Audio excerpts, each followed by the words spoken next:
Hola, soy David. Hoy vamos a reflexionar juntos el Evangelio de la solemnidad de la Inmaculada que la Iglesia nos presenta en la liturgia del día de hoy. Y particularmente hoy, el Evangelio trata el episodio donde el Arcángel Gabriel anuncia a la Virgen María la buena noticia de que va a venir el Salvador del mundo y que se va a encarnar en su seno. Hay muchos comentarios de padres de la Iglesia, de teólogos, de los mismos comentarios de las diferentes traducciones de la Biblia que hablan sobre este episodio que es uno de los más importantes, tal vez, de toda la escritura, tal vez el punto culmen de toda la escritura.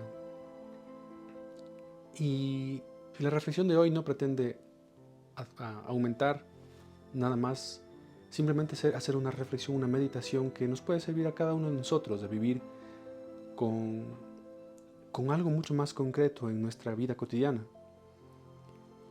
Dos cosas creo que son fundamentales de analizar y que ayudarán a la reflexión de ustedes y la mía. La primera es la libertad y la segunda es no tenerle miedo al cambio. María fue capaz de decir sí, aunque bíblicamente no existe un sí de parte de la Virgen María, más bien es un deseo de involucrarse en el plan de Dios con todo su corazón. Cuando le dice, he aquí la esclava del Señor. Sin embargo, esta capacidad que tiene la Virgen María en esta libertad trabajada en su alma es lo que le da a ella la posibilidad de tener esta actitud de cara a Dios. Si ella no tuviera una libertad trabajada, sería difícil, hubiera sido terrible tal vez mucho para muchos, para toda la humanidad, porque el verbo de Dios no se hubiera podido encarnar si hubiera encontrado incluso tal vez una sola duda en su voluntad. Pero la libertad de la Virgen María estaba de tal manera trabajada porque todo el tiempo en su voluntad le había dicho que sí y no tenía miedo de Dios. No había en ella un algo que la detenía de cara al plan de Dios. Para que eso se pueda lograr es necesario que, que se viva una experiencia de amor profunda y una verdadera experiencia, una experiencia de amor verdadero. Y es ahí justamente el núcleo del problema, porque en nuestras comunidades, en nuestra iglesia, no necesariamente hay una experiencia de amor. Yo te pregunto, ¿cuál es tu experiencia de iglesia? La experiencia de iglesia que muchos de nosotros tenemos es racional, de la cabeza. Es una carrera encarnizada por aprenderte los principios. Es una carrera por intentar captar con tu razón todas las cosas de la construcción teológica sistemática que existe. Yo, de hecho, en algún momento creía que para poder estar más cercano de Dios yo tenía que estudiar teología. Eso hace muchos, muchos años, antes de que yo entre a mi formación. Pero eso no es lo que te va a cambiar la vida. Y eso no es Dios. Se dice que el mejor teólogo es el demonio, porque es el que tiene una inteligencia superior, conoce toda la teología, conoce toda la Biblia, la Escritura. Por eso el hecho de que tú creas en Dios no significa que tú tengas una mayor experiencia de Dios. También el demonio sabe que Dios existe, y eso no le hace tener una experiencia de Dios. Lo que te hace tener a ti una experiencia de Dios es tener una experiencia de amor. Y lastimosamente en la iglesia no existe a veces esta experiencia de Dios. Esta experiencia de amor. Porque hay envidias, porque hay intentos y deseos de protagonismo, porque hay egoísmos, porque hay habladurías, críticas, pero todo menos una experiencia de amor verdadero.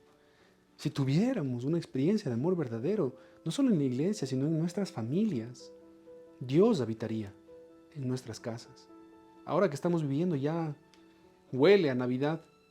Ojalá que nuestras casas no solamente estén adornadas con cosas de Navidad, sino que estén adornadas en el corazón, intentando sacar este tipo de errores que hay en el camino del amor.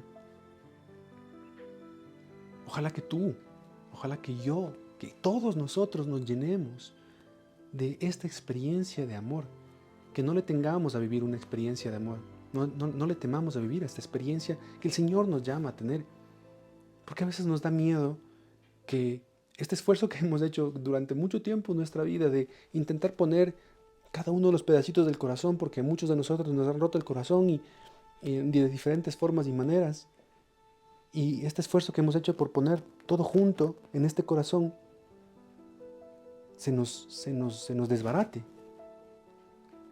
Y el Señor quiere eso, porque es Él el que quiere pegar cada una de estas piezas, es Él el que quiere tener todo junto, no que seas tú, porque eso es lo que te da tristeza, eso es lo que te da ansiedad, eso es lo que no te permite a ti vivir una felicidad plena, eso es lo que te hace ser tan defensivo, que cuando alguien te dice algo, tú reaccionas constantemente como si todos los que están alrededor te dicen es en contra tuyo.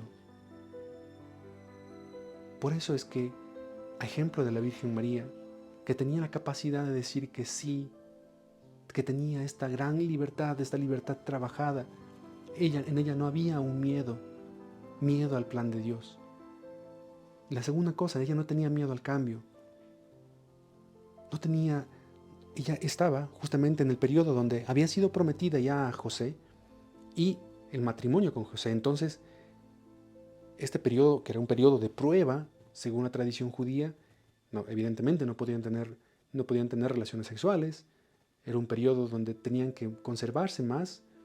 A lo mejor casi que tal vez no se veían, pero ya estaban prometidos, entonces había que guardar la fidelidad.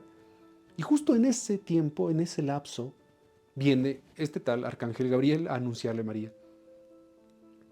Uno se preguntaría y decía, bueno, Señor, pero si te esperabas un momentito más y era después y ya en el matrimonio no había tanto problema. No había el problema de que María, el riesgo de que María sea repudiada y rechazada y a lo mejor incluso hasta apedreada, lapidada. No había el riesgo. Porque el Señor pero era el Señor sabía lo que estaba haciendo. Sabía que en ese momento era el momento en el que tenía que anunciar, no otro. Entonces María también lo sabía. Sabía que se estaba metiendo en un problema, pero ella no le tenía miedo al cambio. Sabía que su vida iba a cambiar 180 grados. No le tenía miedo al cambio. ¿Un problema? No tuvo un problema, tuvo varios problemas. El anuncio, la huida a Belén, después de Egipto, el niño se le perdió, la cruz, la persecución de los cristianos, toda una vida, el desánimo de los apóstoles, toda una vida llena de problemas. Pero era María, la valiente, la que no le tenía miedo al cambio y que en su corazón tenía una fuerza que era la fuerza del amor. De decirle siempre, Señor, sí. A lo que tú digas, sí. Vamos, estamos yendo recto, pero tú quieres que vayamos a la derecha, ok, a la derecha entonces. Y no tenía miedo de ser diferente, de ejercitar su voluntad para algo diferente que el Señor le estaba poniendo. A lo mejor cada uno de nosotros, tú, yo, estamos viviendo en este momento una etapa de cambio que el Señor nos está pidiendo vivir. ¿Cómo es nuestra actitud? A veces hay tanta queja, pequeña o grande. Hay enojo, hay rebeldía, hay un deseo de que ojalá Dios no estuviera y mejor ya así yo hago lo que yo quisiera y que yo no necesito de este Dios. Como a veces es nuestra actitud cuando hay un planteamiento de un Dios que viene a plantearte un cambio para que tú te involucres en su voluntad y en el plan grande de salvación. Queridos hermanos, el llamado de hoy, siento que es a vivir esta gran libertad y a no tenerle miedo al cambio, a ejemplo de la dulce y valiente Virgen María.